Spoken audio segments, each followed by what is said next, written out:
पौराणिक कथाओं के अनुसार वट सावित्री व्रत की शुरुआत राजा अश्वपति की पुत्री सावित्री ने अपने पति सत्यवान की लंबी उम्र के लिए की थी और तभी से यह परंपरा चली आ रही है। वट सावित्री व्रत 2025 तिथि। वट सावित्री व्रत 2025 का आयोजन 26 मई दिन सोमवार को किया जाएगा।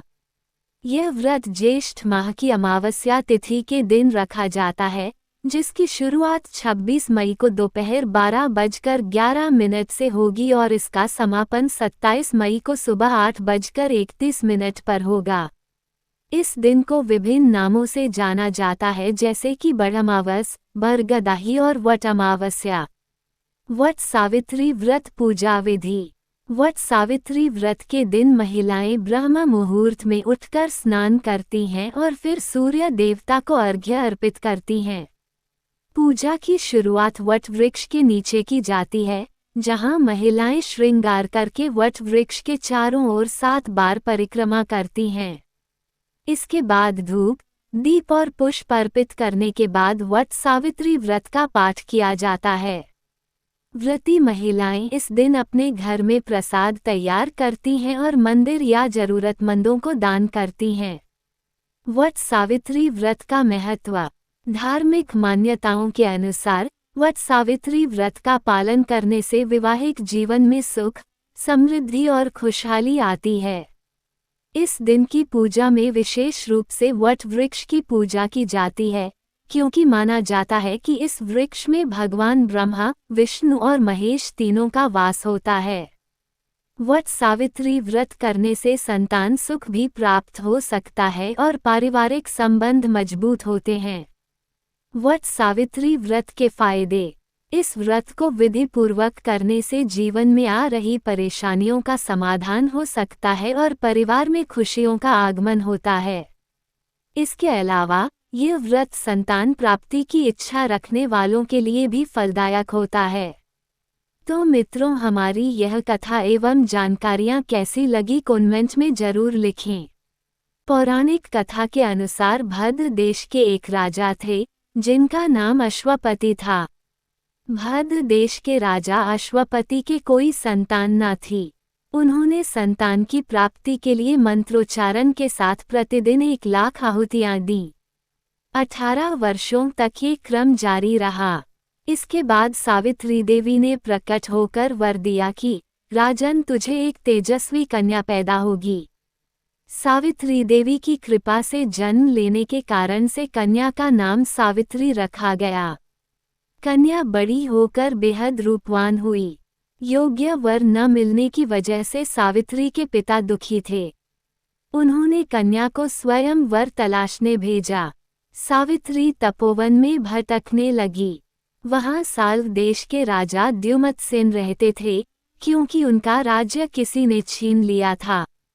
उनके पुत्र सत्यवान को देखकर सावित्री ने पति के रूप में उनका वरण किया। ऋषिराज नारद को जब ये बात पता चली तो वह राजा अश्वपति के पास पहुँचे और कहा कि हे राजन, यह क्या कर रहे हैं आप? सत्यवान गुणवान है, धर्मात्मा है और बलवान भी है, पर उसकी आयु बहुत छोटी है, वह अल्पायु है। 1 वर्ष के बाद ही उसकी मृत्यु हो जाएगी। ऋषिराज नारद की बात सुनकर राजा अश्वपति घोर चिंता में डूब गए। सावित्री ने उनसे कारण पूछा तो राजा ने कहा, पुत्री, तुमने जिस राजकुमार को अपने वर के रूप में चुना है वह अल्पायु है। तुम्हें किसी और को अपना जीवन साथी बनाना चाहिए।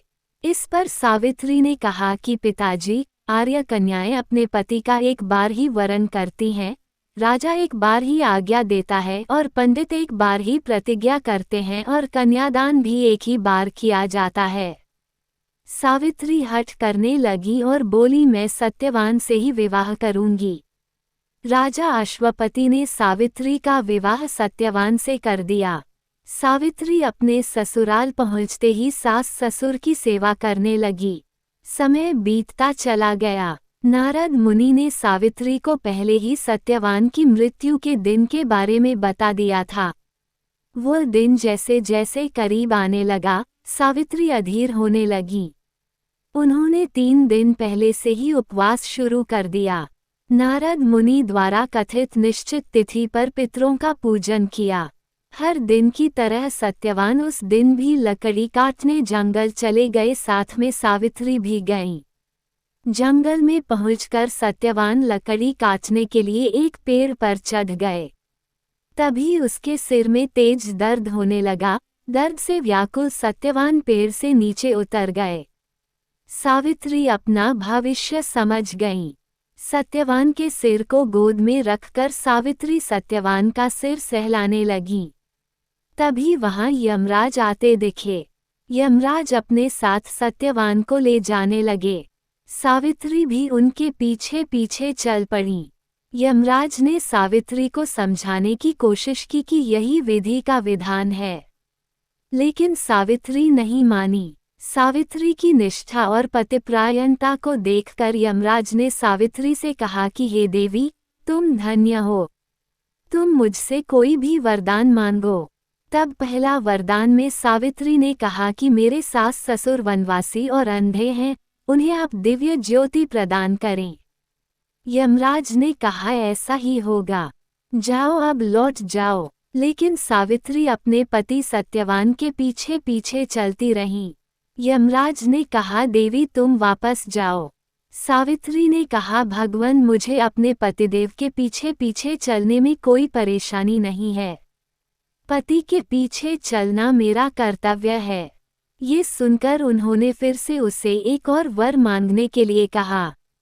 तब दूसरा वरदान में सावित्री बोली, हमारे ससुर का राज्य छिन गया है, उसे पुनः वापस दिला दें। उसने बाद यमराज ने सावित्री को यह वरदान भी दे दिया और कहा अब तुम लौट जाओ। लेकिन सावित्री पीछे पीछे चलती रहीं। फिर यमराज ने सावित्री को तीसरा वरदान मांगने को कहा। इस पर सावित्री ने 100 संतानों और सौभाग्य का वरदान मांगा। यमराज ने इसका वरदान भी सावित्री को दे दिया।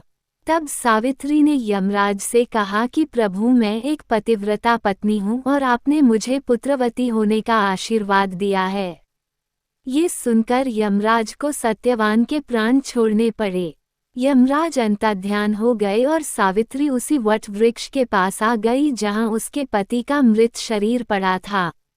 सत्यवान जीवंत हो गया और दोनों खुशी खुशी अपने राज्य की ओर चल पड़े। दोनों जब घर पहुँचे तो देखा कि माता पिता को दिव्य ज्योति प्राप्त हो गई है। इस प्रकार सावित्री सत्यवान चिरकाल तक राज्य सुख भोगते रहे। इसलिए मित्रों, पतिव्रता सावित्री के अनुरूप ही प्रथम पूजा अपने सास ससुर का उचित पूजन करने के साथ ही अन्य विधियों को प्रारंभ करें। वट सावित्री व्रत करने और इस कथा को सुनने से उपवासक के वैवाहिक जीवन या जीवन साथी की आयु पर किसी प्रकार का कोई संकट आया भी हो तो वो टल जाता है।